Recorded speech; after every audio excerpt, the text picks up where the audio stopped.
sebelumnya. Assalamualaikum warahmatullahi wabarakatuh. Selamat pagi Sobat Desa. Terima kasih kepada semua Bapak dan Ibu, baik dari Sabang maupun dari Merauke yang telah hadir dalam acara BISA, Bincang Desa Jilid 2 hari ini. Tema untuk pagi hari ini yaitu kemandirian pangan keluarga di masa pandemi COVID-19. Untuk subtema yang kali ini yaitu yaitu makan sehat dari rumah sendiri, yang merupakan acara yang diselenggarakan oleh Desa Apps Fakultas Pertanian Universitas Gadjah Mada. Untuk bincang desa kali ini sebenarnya sudah dilaksanakan dalam 2 sesi. Mungkin kemarin ada sobat desa yang juga ikut di hari Jumat kemarin dengan tema mandiri pangan dari rumah sendiri, sehingga untuk yang hari ini adalah kelanjutan dari yang kemarin. Pasti bisa dengan bisa. Terima kasih telah meluangkan pagi yang sangat berfaedah ini. Semoga nanti baik saya, moderator, semua peserta, sobat desa, dan juga narasumber bisa mengikuti kegiatan dengan baik hingga nanti pukul 12 siang. Seperti yang kita tahu, sebagai pelaksana adalah Desa Apps, yaitu Digital Extension Society for Agriculture, yang di sini apps-nya merupakan application yang mengelola aplikasi penyuluhan pertanian agrokompleks berbasis Android. Member Desa Apps hingga hari ini telah mencapai 11 ribuan member dari seluruh Indonesia, namun saat ini kita sedang menghadapi badai juga, tidak hanya pandemi COVID-19. Jadi, saya memohon maaf sekali karena aplikasi Desa Apps saat ini sedang dalam maintenance sehingga tidak muncul di Play Store. Namun bagi Bapak Ibu yang sudah menginstal di Play Store, yang sudah menginstal dan juga sudah ada di Android-nya masih bisa digunakan. Cuman bagi yang belum sempat menginstal, memang saat ini aplikasi sedang tidak ada di Play Store. Kami sedang berusaha untuk bisa menanggulangi hal tersebut, sehingga dimohon para sobat desa untuk bisa memfollow IG kami @desaapps.ugm, Instagram kami, karena kami akan memberikan update terbaru seputar kondisi aplikasi kita saat ini gitu. Nanti akan kita update kalau misalnya sudah ada di Play Store. Oke, kemudian kegiatan ini yaitu Bincang Desa direncanakan akan rutin diselenggarakan dengan menghadirkan narasumber yang berbeda-beda. Dan kali ini akan menghadirkan 2 narasumber, yaitu Mbak Fasti Arum Utami. Mbak Fasti sepertinya sudah masuk, nggih. Kemudian ada Mbak Diah Rahmawati. Nah, sembari Mbak Fasti, untuk yang pemaparan pertama akan disampaikan oleh Mbak Fasti Arum Utami. Mungkin sambil Mbak Fasti mempersiapkan presentasinya. Jadi Mbak Fasti, ya, sambil Mbak Fasti mempersiapkan presentasinya dan juga mempersiapkan tampilannya, akan saya perkenalkan terlebih dahulu narasumber kita. Yang pertama yaitu Fasti Arum Utami, SGZ MSc. Beliau merupakan lulusan Gizi FKKMK UGM tahun 2011 dan juga Master di College of Nutrition Taipei Medical University pada tahun 2016. Kemudian sejak 2018 beliau merupakan dosen dan peneliti di FKKMK Universitas Gadjah Mada. Saat ini beliau aktif sebagai expert board di gizigo.id. Silahkan bagi Bapak Ibu yang ingin kepo bisa dilihat di YouTube channelnya maupun di Instagramnya, yang merupakan salah satu platform yang memberikan informasi seputar gizi dan juga kesehatan. Mbak Fasti ini juga punya banyak proyek sosial terkait dengan gizi dan juga kesehatan, dan juga penulis buku Best of the Best MPASI Gizi Tepat dan Kandungan Zat Gizi Makanan Khas Yogyakarta. Itu untuk Mbak Fasti. Kemudian untuk narasumber kedua kita, yaitu ada Mbak Diah Rahmawati Wicaksana Ningtyas, atau biasa kita panggil Mbak Diah. Beliau merupakan lulusan Sarjana Pertanian Universitas Brawijaya Malang. Kemudian sehari-hari beliau aktif sebagai wirausaha pertanian, owner dari Natural Organik Indonesia, foundernya Abang Sayur Organik, kemudian founder Kale & Co, kemudian foundernya Toma atau Tempe Organik Malang, kemudian beliau juga merupakan Direktur P4S Bumi Malang Lestari. Beliau juga memiliki banyak prestasi di bidang wirausaha pertanian, dan yang paling terbaru beliau merupakan Duta Petani Milenial Kementerian Pertanian tahun 2020 hingga 2022. Nah, itu sedikit terkait dengan narasumber kita hari ini. Untuk yang pertama mungkin dari Mbak Fasti, apakah Mbak Fasti sudah siap untuk bisa mempresentasikan materinya? Siap, Halo Mbak. Mbak Fasti? Ya, suara saya bisa terdengar? Eh, Sepertinya mic-nya tidak masuk ya Mbak Fasti. Oke, Bisa bagus, sudah bisa ya? terdengar, terdengar ya.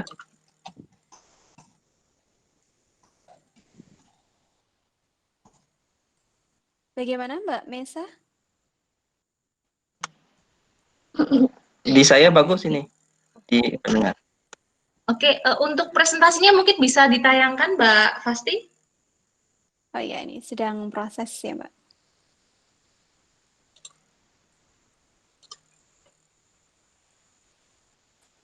Oke, apakah terlihat? Ya, terlihat bagus. Oke. Baik. Baik. Saya mulai sekarang atau gimana Mbak? Ya.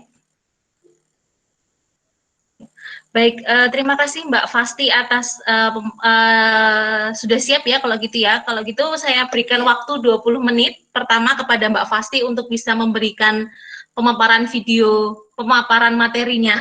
Silahkan Mbak Fasti, waktu 20 menit saya berikan seutuhnya. Baik, terima kasih sebelumnya. Selamat siang Bapak dan Ibu.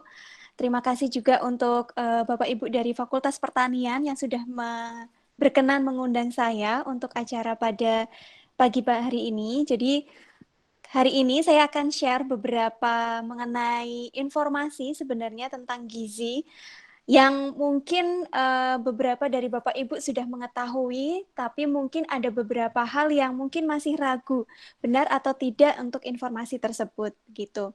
Kemudian saya pada pagi hari ini mungkin akan lebih fokus bagaimanakah memenuhi kebutuhan gizi selama kita di rumah saja dengan memanfaatkan bahan-bahan makanan yang mungkin tersedia di lingkungan kita seperti itu.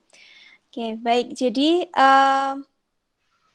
yang akan kita diskusikan pada pagi hari ini adalah mengenai peran gizi pada saat pandemi, kemudian apakah yang dimaksud dengan gizi seimbang, kemudian mungkin beberapa contoh menu yang bisa diterapkan oleh Bapak Ibu sekalian dari rumah, seperti itu. Kemudian mungkin yang akan kita diskusikan adalah sebenarnya ada tidak sih perbedaan pemenuhan gizi sebelum dan sesudah pandemi gitu. Jadi sebetulnya pemenuhan gizi kita, makanan kita sebelum dan sesudah pandemi itu sebenarnya tidak ada perbedaan. Kenapa? Apabila kita menerapkan yang namanya gizi seimbang. Yang kita diskusikan dalam hal ini adalah bagi orang-orang yang sehat. Karena kalau misalnya kita ingin membicarakan mengenai orang yang sakit, atau misalnya yang sudah orang yang PDP, atau misalnya yang pasien yang positif COVID-19, itu tentu penanganannya berbeda gitu. Jadi ini adalah untuk orang-orang yang sehat, yang di rumah saja, bagaimana mereka bisa memenuhi kebutuhan gizinya sekaligus untuk meningkatkan imunitas gitu. Jadi sebenarnya tidak ada perbedaan antara sebelum pandemi adanya COVID-19 ini dan setelah ada COVID-19. Apabila kita mengkonsumsi makanan sehari-hari kita itu sudah baik, yaitu kita mengenalnya dengan sebagai gizi seimbang. Mungkin untuk Bapak Ibu sekalian dulu mengenalnya adalah sebagai 4 sehat 5 sempurna gitu. Tetapi sejak tahun 65 sebenarnya kita sudah tidak menggunakan istilah itu, tetapi kita yang gunakan adalah istilah gizi seimbang. Apa yang dimaksud dengan gizi seimbang? Nah, nanti kita diskusikan. Nah, bagaimanakah apabila pola makan kita sehari-hari adalah misalnya sekarang kan kita dimudahkan dengan berbagai macam fasilitas.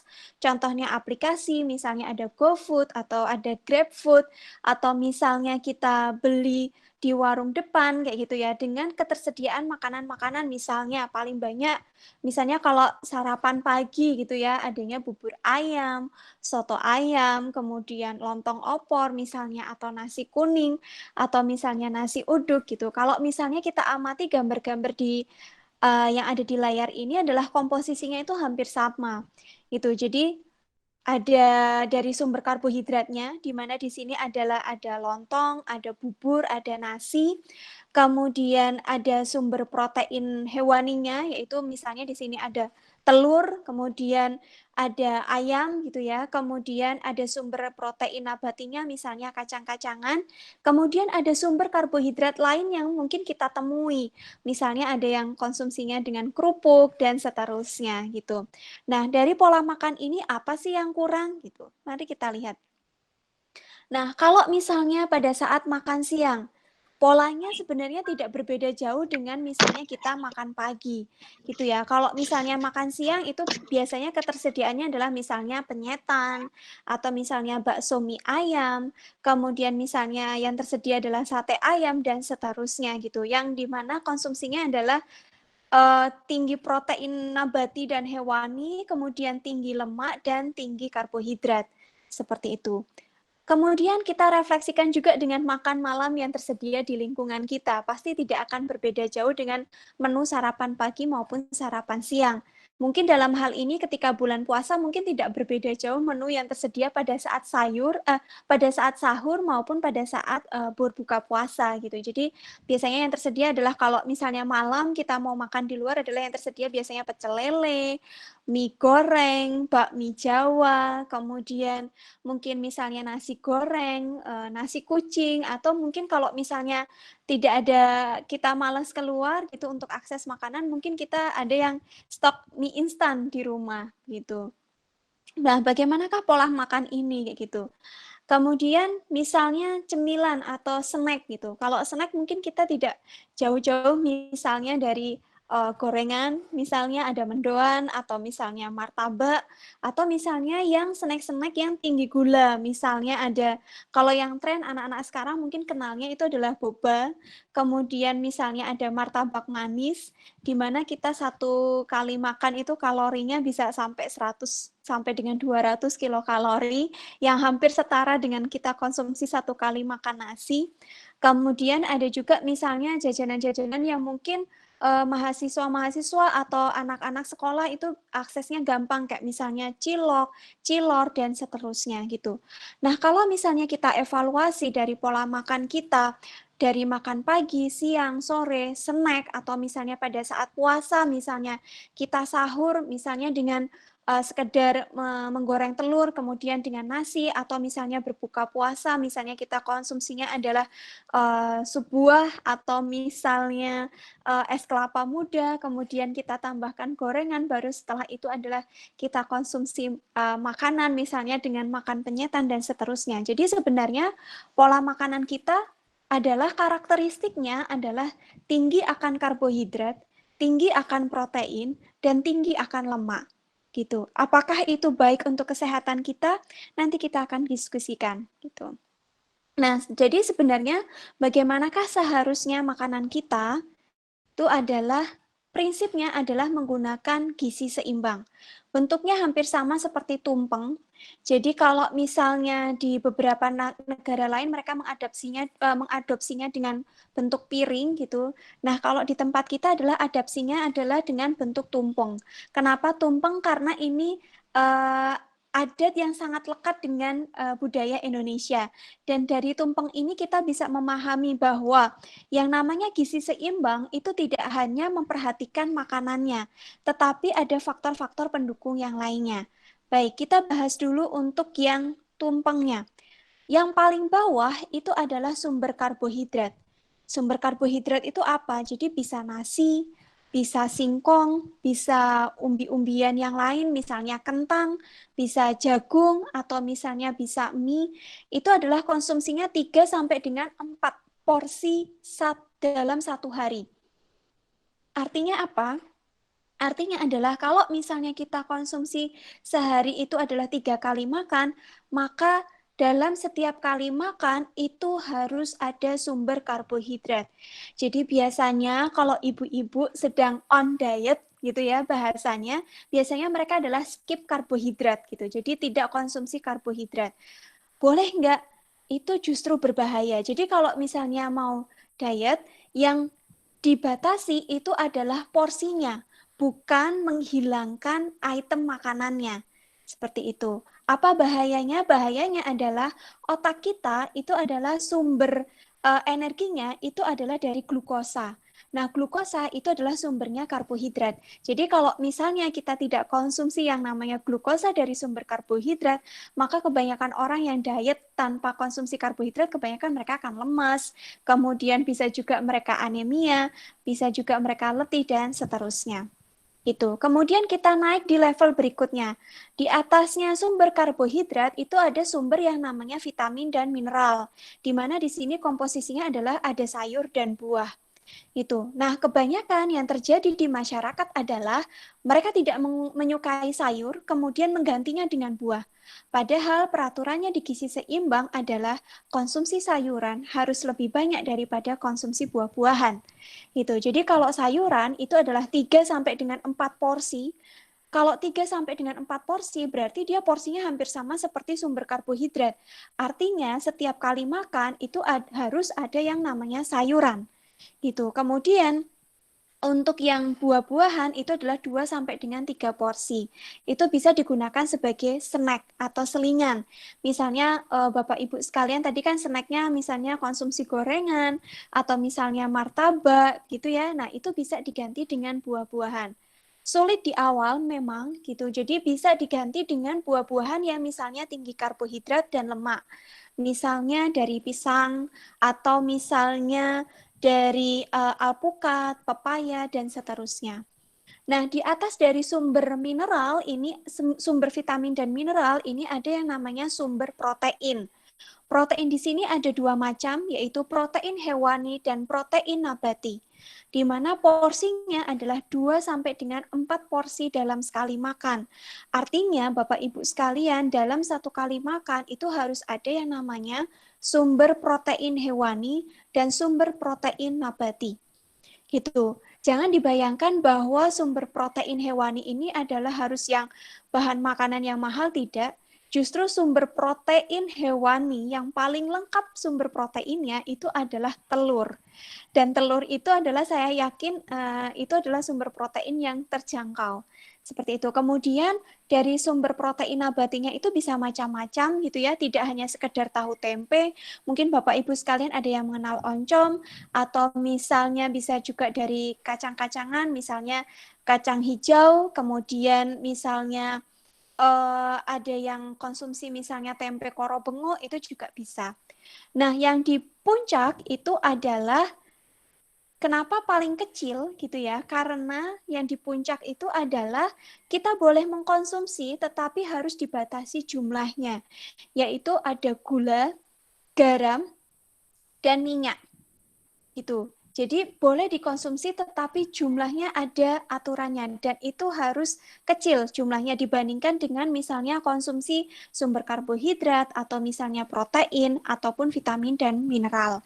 Nah, bagaimanakah problemnya kalau misalnya olahan makanan kita lebih sering digoreng? Nah, itu padahal konsumsi minyak itu harus dibatasi. Bapak Ibu sekalian, minyak itu dalam 1 sendok makan itu jumlah energinya itu adalah sekitar 45 kilokalori. Jadi kalau misalnya kita menggunakan untuk menggoreng misalnya, menggoreng itu kan pasti menggunakan minyaknya itu banyak. Gitu. Jadi kalau misalnya minyaknya banyak, apa sih yang sebenarnya berbahaya dari gorengan? Itu adalah dari minyak yang terserap dalam bahan makanan tersebut gitu. Jadi bisa jadi energi yang terserap dalam gorengan itu adalah sama besarnya atau mungkin lebih besar daripada kita misalnya konsumsi nasi. Itu. Atau misalnya garam, penggunaan garam. Atau misalnya penggunaan penyedap rasa di mana natriumnya yang tinggi gitu. Dan saya yakin adalah salah satu risiko penggunaan natrium atau sodium yang tinggi adalah mungkin untuk Bapak Ibu sekalian yang tekanan darahnya tinggi itu mungkin sensitif gitu. Atau kemudian misalnya penggunaan gula. Nah, saya yakin untuk kebanyakan masyarakat di Jogja ini adalah konsumsi gulanya itu tinggi. Padahal ada peraturannya untuk konsumsi gulanya, di mana antara laki-laki dan perempuan itu peraturan penggunaan gulanya itu berbeda. Berapa nanti kita cek hasil penelitiannya. Nah, selain yang ada di dalam tumpeng ini, itu juga ada pendukungnya dari tumpeng gizi seimbang, yaitu mencuci tangan yang mungkin Bapak Ibu sekarang sudah menjadi kebiasaan karena adanya COVID-19 ini, yang sebenarnya kita sudah tenaga kesehatan itu sudah memperkenalkan dari dulu yang namanya mencuci tangan itu penting. Jadi misalnya sebelum dan sesudah makan, kemudian misalnya dari kamar mandi, kemudian misalnya dari berkegiatan di luar, kemudian yang di bawah ini ada berjalan, senam, bersepeda, itu adalah yang penting juga aktivitas fisik, di mana aktivitas fisik di sini yang ditekankan adalah olahraga. Karena olahraga itu berbeda dengan aktivitas fisik lainnya, misalnya kalau di rumah nyapu, ngepel, atau membersihkan kamar mandi, karena yang namanya olahraga itu adalah sebuah kegiatan aktivitas fisik yang dia durasinya itu bisa terukur gitu. Jadi kalau misalnya kita nyapu dan ngepel itu kan kecepatan dan durasinya tidak bisa terukur. Sedangkan kalau olahraga itu kan kecepatan dan durasinya bisa terukur. Kemudian yang penting juga yang mungkin perlu diperhatikan mungkin Bapak Ibu sekalian selama di rumah saja itu adalah memantau berat badan. Kemudian yang terakhir yang penting juga kita sudah mengeluarkan peraturannya di mana ada angka kecukupan gizi untuk penduduk Indonesia yang terbaru tahun 2019, salah satunya adalah konsumsi air, di mana setiap golongan usia itu adalah konsumsi airnya itu adalah berbeda. Kalau misalnya kita kenal selama ini adalah konsumsinya misalnya minimal 1 sampai dengan 2 liter, tetapi ternyata setiap golongan usia dan jenis kelamin itu adalah konsumsi atau kebutuhan cairannya itu berbeda. Begitu. Nah, kemudian secara singkat dari tumpeng gizi itu tadi adalah sebenarnya bisa kita sebutkan dalam 4 hal yang biasanya kita sebut dengan 4 pilar gizi seimbang. Di mana yang pertama adalah mengonsumsi aneka ragam pangan, makanya tadi harus ada sumber karbohidrat, ada vitamin dan mineral, ada protein dan seterusnya. Itu kenapa kita harus mengkonsumsi aneka ragam pangan? Yang pertama, tidak ada satupun makanan yang mengandung semua zat gizi, kecuali ASI. Tuh. Yang kedua adalah kenapa kita harus mengkonsumsi beraneka ragam pangan. Tadi saya sebutkan salah satu contohnya adalah kalau misalnya diet, boleh mengganti nasi dengan sumber karbohidrat yang lainnya atau mengurangi porsinya, tetapi jangan pernah menghilangkan. Kenapa? Kalau misalnya Bapak Ibu menghilangkan, tetapi Bapak Ibu misalnya mengkonsumsi sayur dan buah banyak, itu juga akan percuma karena tidak akan dimetabolisme dengan baik, tidak akan diserap baik oleh tubuh kalau misalnya tidak ada yang namanya sumber karbohidrat. Gitu. Kemudian yang kedua, membiasakan perilaku hidup bersih. Tadi misalnya rajin mandi, sehari minimal 2 kali, cuci tangan, dan seterusnya. Kemudian melakukan aktivitas fisik dan memantau berat badan. Jadi dari tumpeng gizi seimbang tadi yang banyak pesannya, itu bisa disimpulkan dalam 4 pilar ini. Gitu. Nah, bagaimanakah aplikasinya secara mudah? Gitu ya. Kalau tadi kan kok kita harus setiap kali makan misalnya harus memperhatikan tumpeng gizinya terus. Nah, cara gampangnya adalah kita bisa menggunakan yang namanya bagaimanakah penerapan gizi seimbang itu dengan menggunakan isi piringku. Gitu. Jadi kalau Bapak Ibu sekalian punya kalau makan di rumah menggunakan piring itu adalah patokannya gampang, itu adalah 1/3 dari piring Bapak Ibu itu harus adalah sumber karbohidrat. Boleh nasi, boleh mie, boleh kentang, dan seterusnya. 1/3-nya itu adalah harus ada sayuran. Nah, 1/3 sisanya itu adalah untuk sumber protein serta untuk buah-buahan. Jadi aplikasinya dalam sehari-hari ketika kita makan, dari tadi yang tumpeng gizi seimbang atau 4 pilar gizi seimbang tadi, aplikasinya dalam setiap kali makan adalah contohnya seperti ini. Gitu. Nah, apakah hanya itu saja yang kita butuhkan, terutama untuk makanan sehari-hari, apalagi sekarang adanya penyakit yang menular gitu ya, yang dari virus.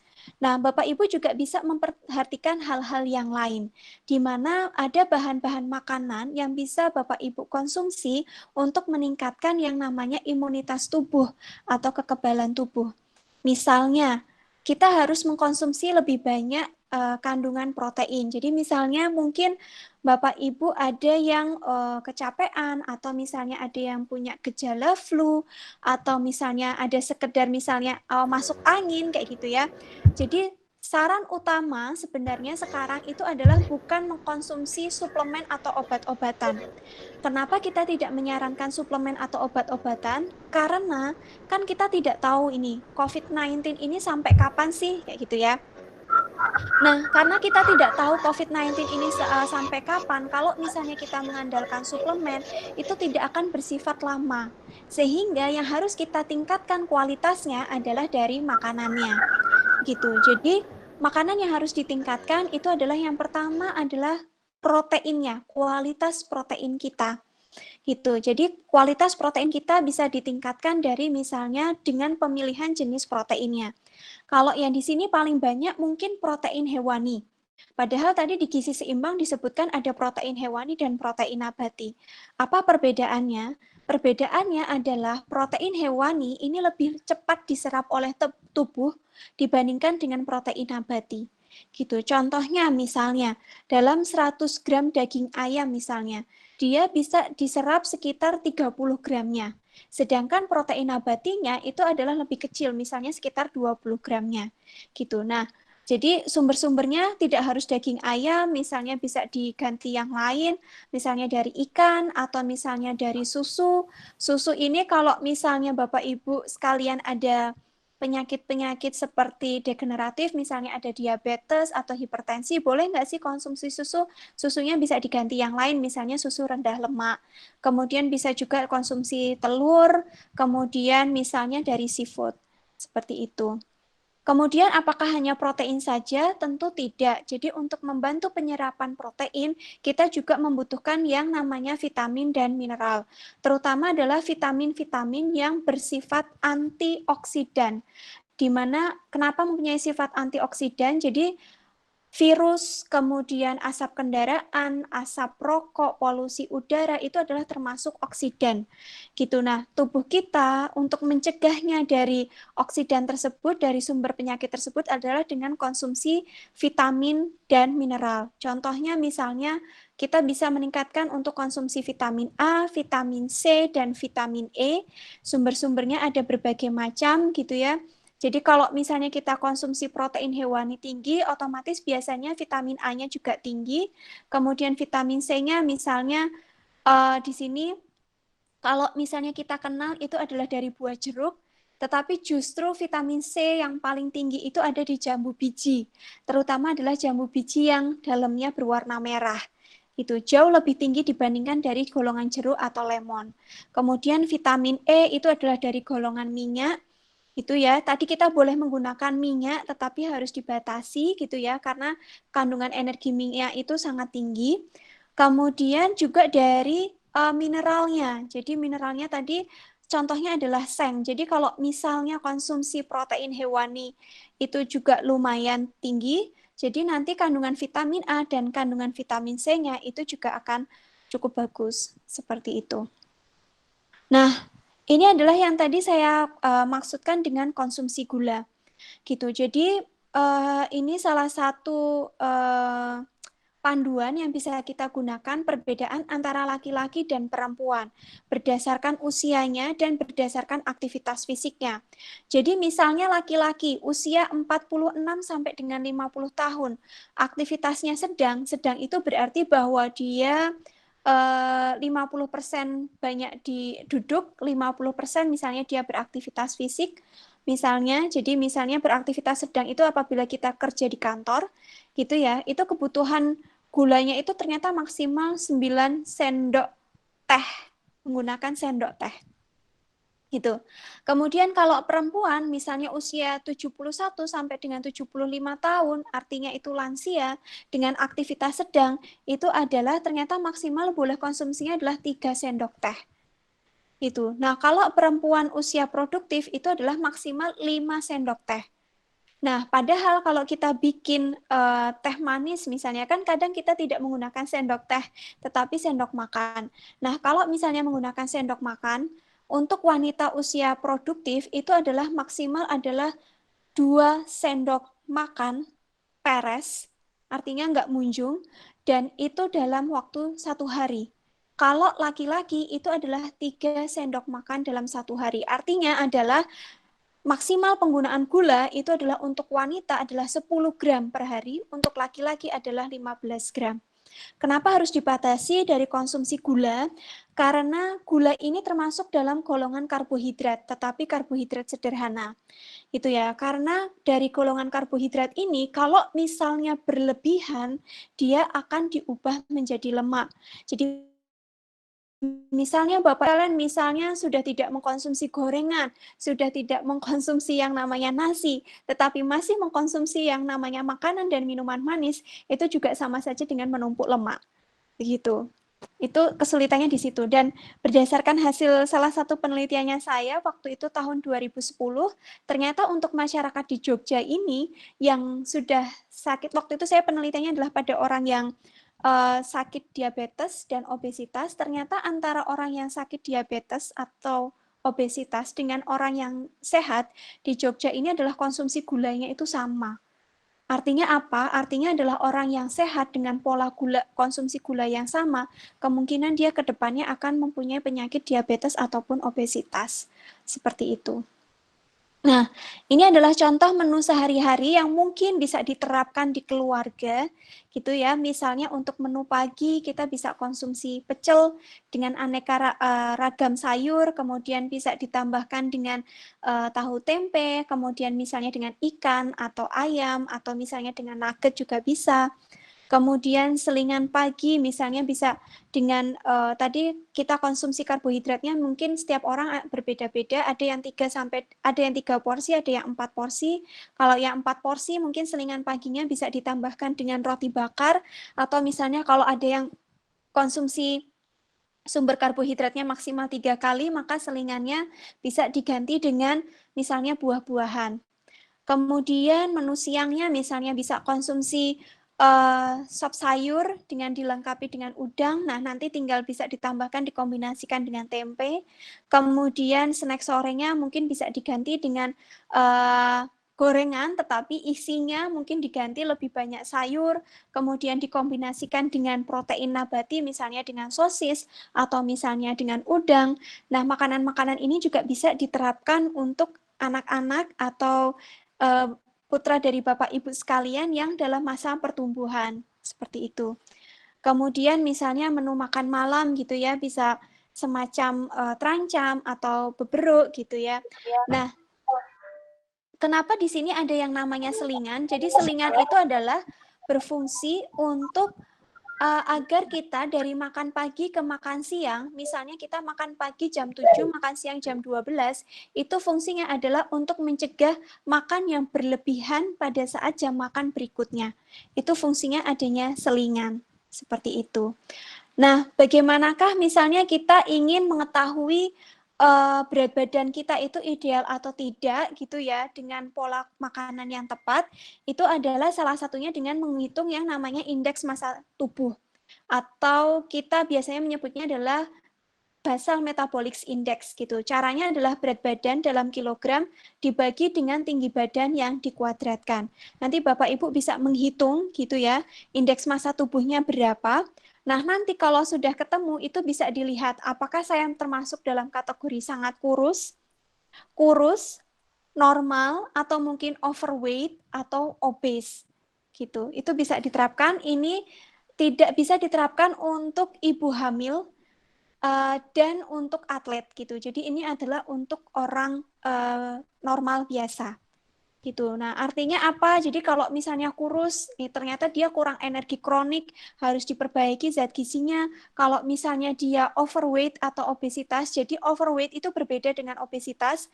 Itu apa yang harus diperhatikan? Ternyata dia harus menurunkan berat badannya. Salah satu cara perhitungan berat badan yang mudah itu adalah kita bisa menggunakan yang namanya indeks Broca.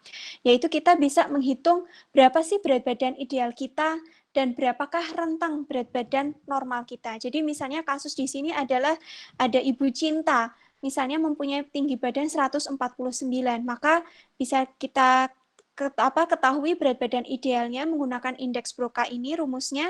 Kemudian dari berat badan ideal ini kita bisa mencari rentang berat badan normal.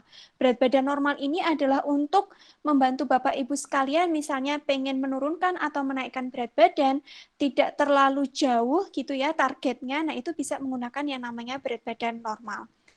Seperti itu. Nah, untuk informasi lanjut, apa yang saya sampaikan tadi sebenarnya sudah ada di websitenya gizigo.id.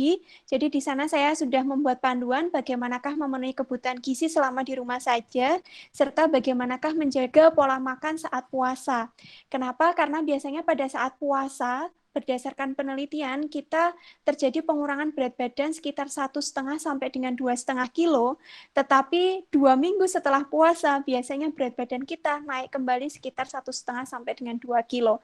Artinya puasanya jadi sia-sia. Gitu. Nah, ini referensi yang saya gunakan. Kita ada panduan umumnya tentang gizi seimbang tahun 2014. Dan mungkin itu yang bisa saya sampaikan. Terima kasih. Oke, terima kasih Mbak Fasti atas pemaparannya, sangat lengkap, sangat inspiratif, dan juga sangat informatif sekali ya, gitu kan. Bahkan saya sendiri juga jadi merefleksikan diri saya sendiri gitu. Tapi untungnya saya masuk kategori yang tidak boleh memikirkan berat badan karena saya sedang hamil gitu ya. Nah, kepada Sobat Desa yang akan bertanya, nanti akan saya beri kesempatan secara interaktif setelah pemaparan yang kedua, gitu kan. Jadi ditahan dulu.